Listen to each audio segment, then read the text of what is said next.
بسم الله والصلاة والسلام على رسول الله، اللهم صل وسلم وبارك على سيدنا محمد وعلى آله وصحبه أجمعين. في ظل انتشار البرد اليومين دول بنقول كده نجيب وصفات طبيعية لعلاج البرد والسعال والكحة. ربنا يشفينا ويشفيكم جميعا يا رب. والله البرد مبهدل الناس أول يومين دول. دي حاجة كده فوائد عامة كده، وصفات طبيعية لعلاج البرد زي ما احنا شايفين كده، وعلاج الكحة. يا رب تستفيدوا منها. اتمنى ان انتوا تجربوها. انا بجربها اليومين دول. والله دور البرد ده صعب جدا. ربنا يشفينا ويشفيكم جميعا يا رب العالمين.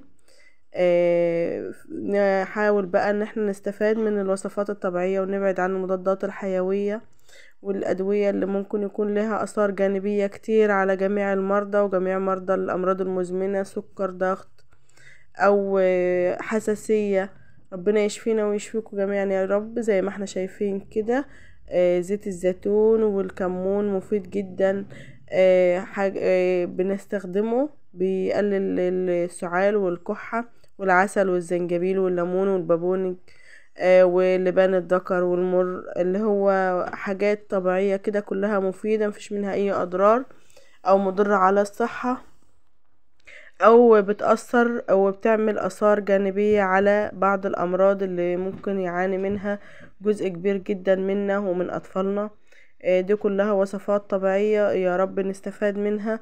اتمنى بقى تشتركوا في القناة وتفعلوا زر الجرس عشان يوصلكوا كل جديد. وما تنسوش يا حبايب قلب الكومنت الجميل.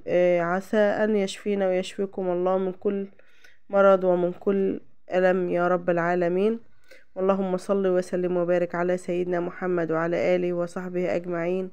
ويا رب دايما كده نفيد بعض. ولو أي حد عنده وصفة طبيعية ممكن ينزلها لنا في كومنت كده على الفيديو.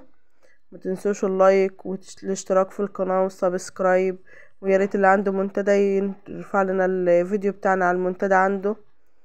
وجزاكم الله وجزانا جميعا خيرا، وشفانا وشفاكم، وعاده علينا وعليكم باليمن والخير والبركات يا رب العالمين.